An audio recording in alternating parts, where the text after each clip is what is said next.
Hey everyone, and welcome back to another episode of Josh Wonders Why. I'm joined again with Pastor Kelly in Pastor Kelly's office. She's always nice enough for us to use this as our recording studio for these live streams. So, thanks again. I don't have to move far. Yeah, I guess that's you true. know, from the desk Just move to from the your desk table. to the Yeah, table. That's true. nice. So if you're new to Josh Wonders Why, it's just a weekly discussion or conversation we typically have on Monday evenings. But this week we chose Tuesday because there was potential of some bad weather last night with freezing rain, and we wanted to stay safe and not try to, Yeah. get an accident coming into the recording studio. Yeah, and now tonight it's all foggy. But It hey, is. you So know. that'll be fun. Yeah. At least it's not slick though, Yeah. I guess. So we come, I guess, every week. We have a fun little discussion. Sometimes it's more, we'll say, somber discussion, but it's a discussion nonetheless, conversation on a variety of topics, religion, current events, anything. We try to exclude math because Kelly does not like math. No. So the topic this week we will be discussing is artificial intelligence and if it could ever possess a soul that's capable of being ministered to, right? I think it's a fun conversation. I think we all know the answer, but it's still something fun to ponder. So if you have any input or thoughts or questions about the topic of how artificial intelligence and religion, relate, feel free to put them in the chat. If you have any challenge questions, I'd like to try to stump Kelly if possible. So feel free to put anything in the chat for that. I guess before we get into that question and then maybe go on a tangent for other questions, I think it's probably good to start with just defining what is artificial intelligence, but also what is a soul, right? So artificial intelligence essentially is just using machines to solve problems and make decisions based off of available info and reasons, right? Reasoning, trying to mimic how humans do, but in a way, AI is math. Nice bait and switch. Yeah, thanks, Tony. I was trying to trick Kelly to have this conversation. Oh, man. Good call. So basically, using machines to mimic, I guess, humans as far as problem solving is concerned, using reasoning and facts and data available to do that. So how is AI different than, say, a search engine or an app? So I think a search engine. So I wish you would have told me this, asked me this question before. No, I'm joking. So I guess I think a search engine does possess the same qualities of AI because it's able to take what the problem or the question someone has and find the information they want. I feel like an app like Alexa or Siri on the Apple, those are other examples of artificial intelligence. I feel like any program. Those are creepy. So any program is artificial intelligence because it's basically serving a purpose, using logic and reason to help make a decision or solve a problem. So I can't recall, do you have an Apple iPhone or do you have? No. So okay.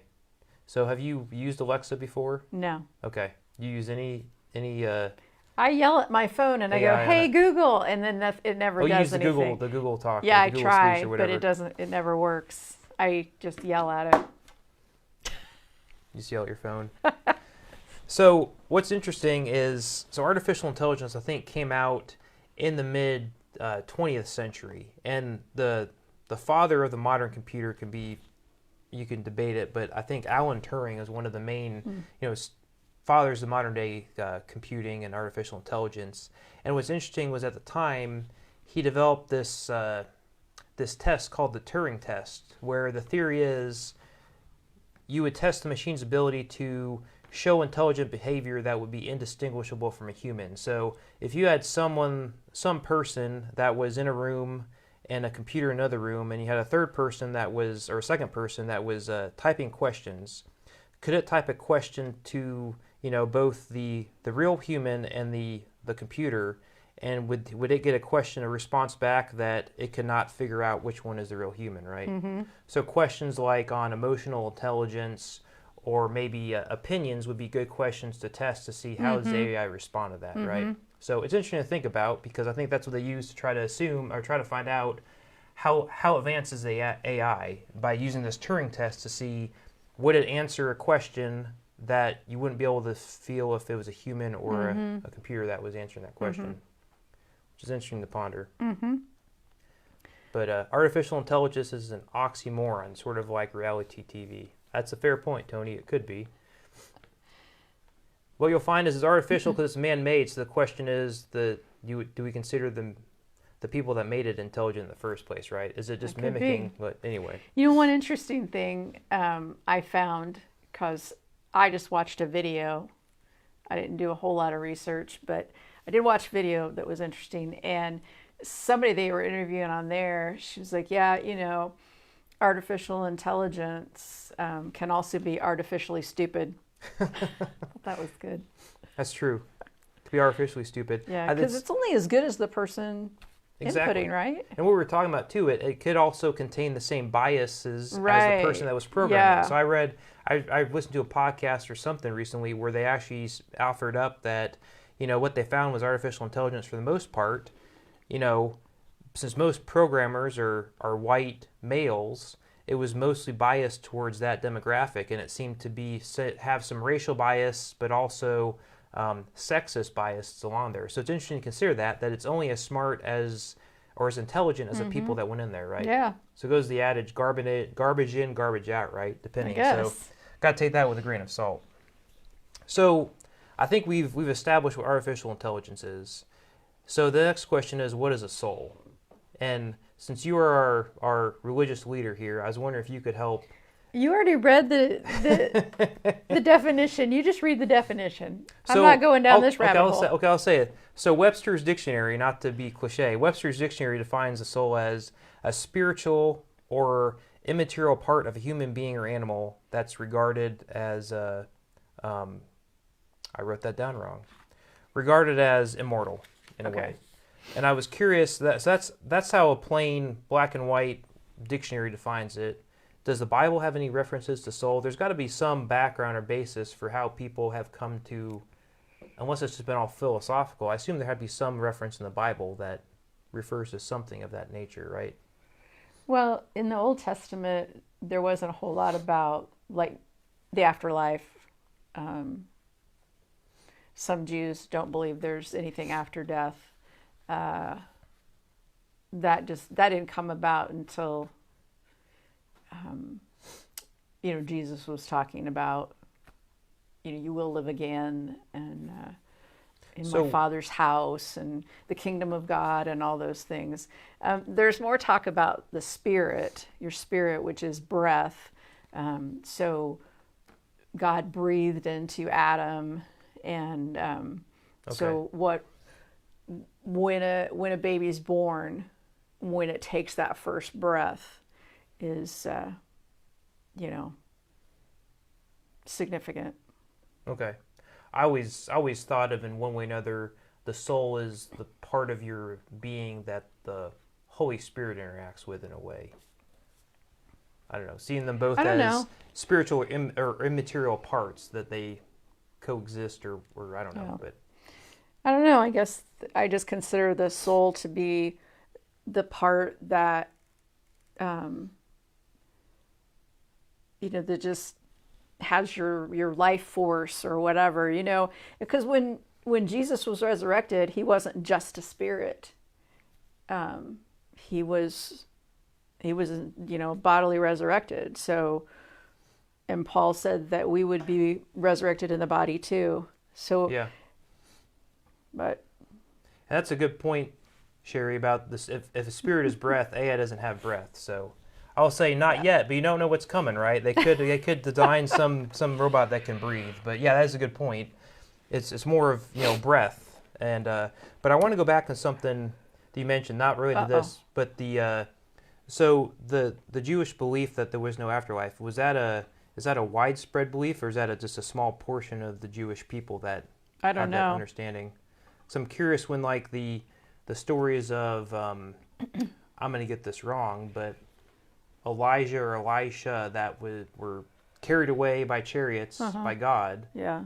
They assumed that he went to an afterlife, or I don't know what they assumed, but like the Pharisees, I believe, I think they believed in an afterlife, but the Sadducees didn't. Okay, so I think. okay. So I'm gonna say, it was split. So. Okay. Yeah. It's interesting.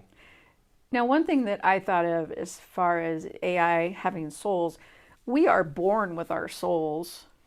It's not something that we acquire. Yeah. It is what gives us life. And so, souls don't develop. So I don't see how AI could, have a soul. That's a good point. Yes. They're not born. You can't develop a soul. Right. Right. Yes. But then maybe, okay. So let's talk about souls then. And so would you consider other beings like animals having souls? Oh, wouldn't you like to know what I think about that? Yes, I would. I'm wondering what you would think about that. Well, personally, I believe that our pets go to heaven because, that only seems rational to me.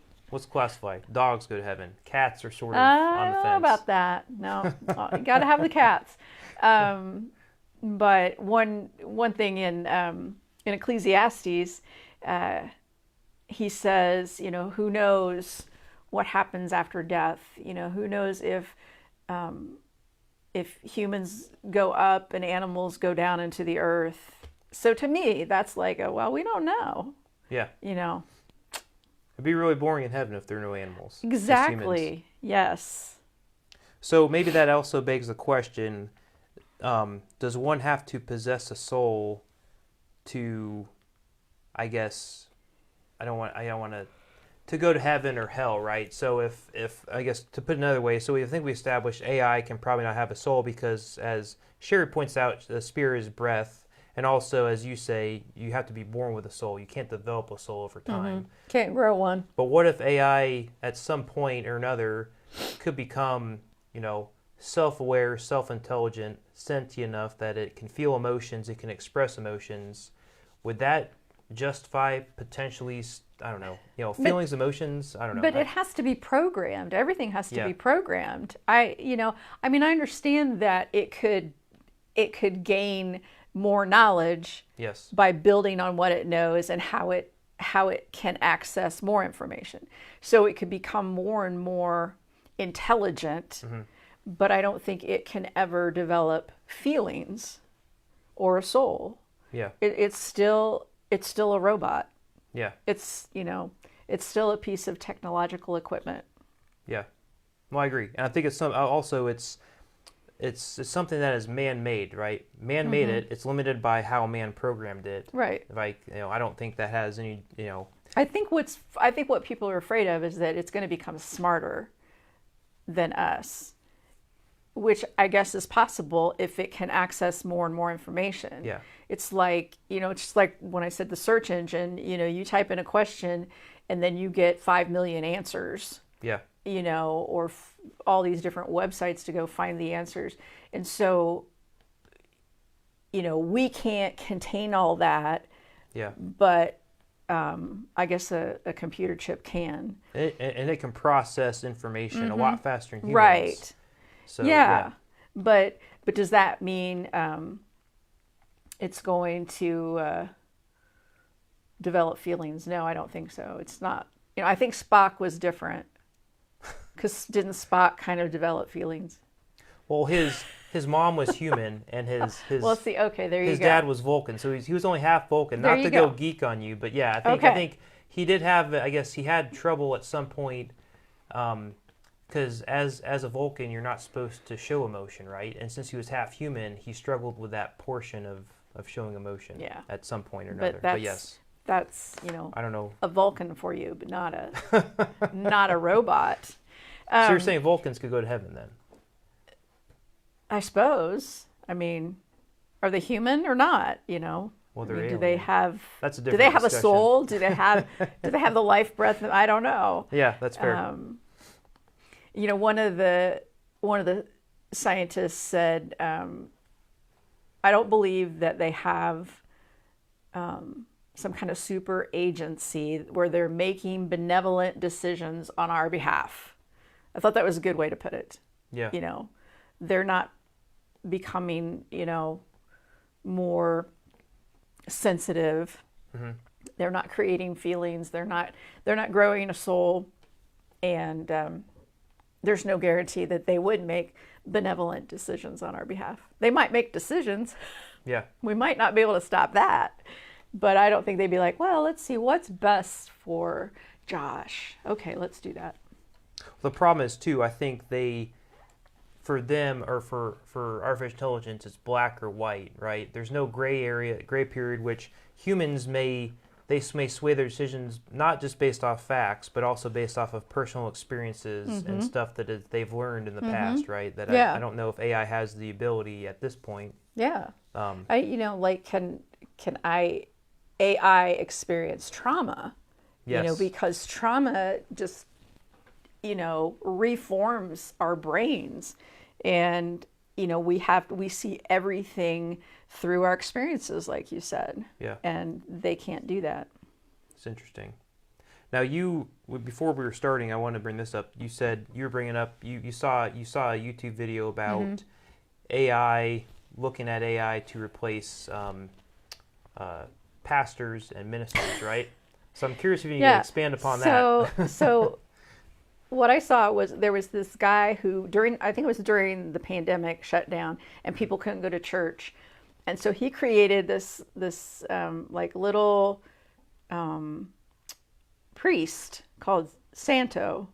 And it was all white. It was kind of, basic shape of a priest, I guess. And it would raise its arms. And so people could go up to it. It would be like on a table. People come up, sit down right in front of it, ask it questions, and then it would respond. Like religious questions? Yeah. Okay. Yeah. Or I suppose personal questions. But like the reporter, she sat down and she said, okay, is there a heaven? And then the robot answered with a Bible verse. And it was like, that didn't answer my question, So, but he said, people in the Catholic faith, they're very used to praying to icons and, having statues all around. So it wasn't that far-fetched, I guess. And then, and then somebody said there's such a thing as a smart rosary. Kind of like a smartwatch, I guess. That prays for you, or what is? It probably reminds you to pray. Or reminds you to pray. I don't know. Or it knows if, I don't know. I just heard somebody throw that out. Also, this woman created Robo Rabbi, which she felt like, it could probably replace a rabbi. The rabbi she said that to disagreed with her.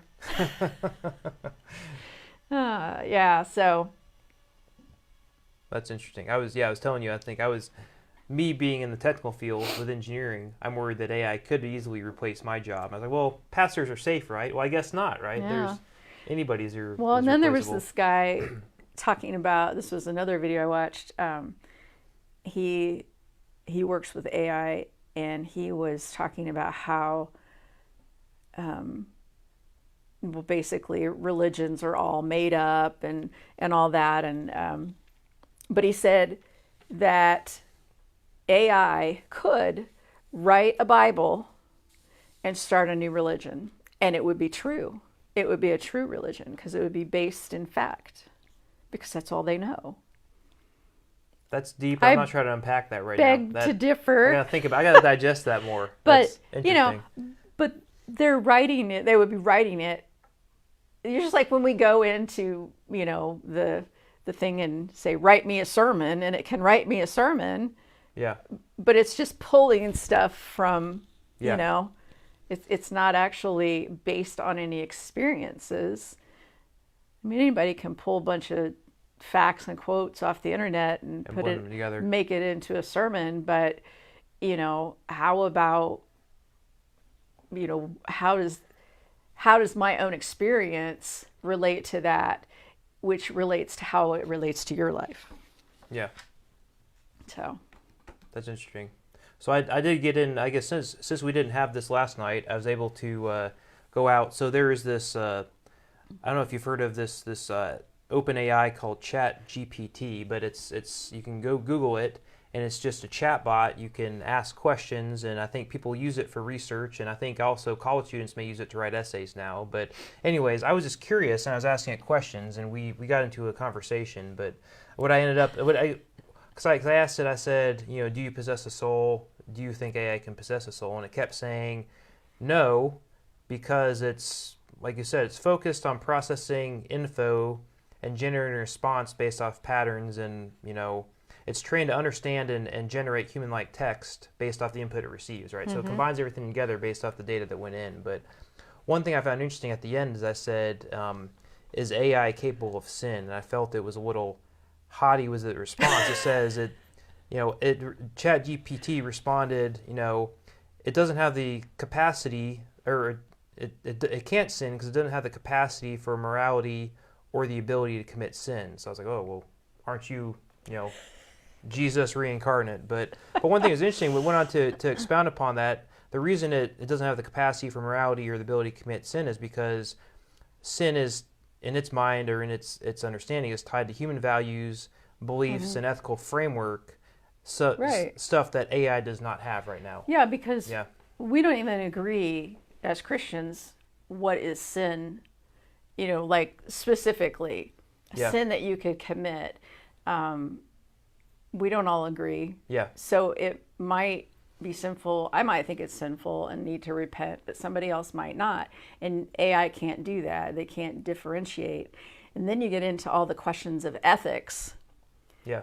That we struggle with, and they can't do that. Yeah. Because they don't have the morals. Because they don't have a soul. I think, Susan has a good point about emotions, feelings. AI can never literally cry with me, never know my quirkiness. And I agree with that. I think that, Susan, one thing you made me think of with that is, if someone's going through grief or hard time, like you've been talking about, Kelly, recently, is it helps to, if someone else went through a similar situation, how they're going through, so you can comfort them and be there for them and help comfort them through the situation. AI hasn't gone through any of this ordeals or issues I've gone through. Yeah. AI would probably say, there, it will be okay. But there's a rabbi robot. And what's the name of the little 1-foot robot? What was that called again? Santo. Santo. You go to Santo and he can help comfort you. Yeah. So I don't think so. So I think we've established that AI could never have a soul, because you're born with a soul, which is something that's innate with humans and maybe potentially animals. We've also discussed that animals will probably go to heaven. I still will be debatable if cats. Maybe that could be the next Josh Wonders Why. What animals would go to heaven? I feel like cats are on the edge. They'll just look at you and then knock over something by looking at you, right? How can that? Not always, but I mean, how can you not appreciate that about a cat, though? See, dogs, I think, possess unconditional love, right? They will love you no matter what you do or anything. Well, cats, I feel like, they hold grudges. No, I don't think so. I mean, they might be kind of sassy, and if they want you to do something, they might go over and mess with something so that you have to get up. They'll do that. But you got to admire that. That's true. That thought process. And I think I've told you before the joke, the meme. Where there's a dog and a cat in heaven, and there's God on the throne, and God says to the dog, "Have you been a good dog?" And the dog goes, "Yes, I've been a good dog." And God asked the cat, "Have you been a good cat?" And the cat said, "You're sitting in my seat." Sounds like something the cat would say. Well, hey, I appreciate you stopping by again, Kelly, in your office, or let me stop by to ask you questions about AI. Appreciate everybody watching and providing all the questions and responses. It's been a fun discussion just to ponder. I knew we were gonna get at the end, but it's fun to still ponder it as a what if. So for next week on Josh Wonders Why, I'm wondering what we should wonder about. And you actually you put a post out maybe about a couple hours ago with a poll of, I think, 4 different topics. And if you haven't seen it already, you that are out there watching us on the Uprooted Faith Online Community Facebook group, check it out and maybe vote in the poll and pick what. And we don't necessarily have to do that on Josh Wonders Why. We can just chat about That's a good point. Yeah. It could be, something I do in a message, what Paul really said about women. That's a good one. I've done that before. But check out that poll and maybe vote on that, but also you could use that poll, since I think it is a post. You can add your own comments, it's just different additional topics you'd like to hear about or talk about. Yeah. Go for it. And Van asked a question I think we should wait for next time is, are you guys real or question mark? So we'll have to figure that out. I guess the question is, what is reality, right? Are we all part of a simulation that none of us are real, right? We're all part of a computer program or something. Well, I think that's already been a movie. Yeah, it's true. A couple movies. So next, I guess we'll be back next Monday, assuming there's better weather, for another Josh Wonders Why, and the topic may be something from that poll, maybe something completely different. And then this Thursday, we'll be back at 7 p.m. with another Digging Deep, and we'll talk about grief some more. So tune in for that. Looking forward to that. And Greg will be here on Thursday as well to give us some live music. So appreciate all of you watching that. And we hope to see you again in the comments, and hope you have a good rest of your day. Yeah, bye.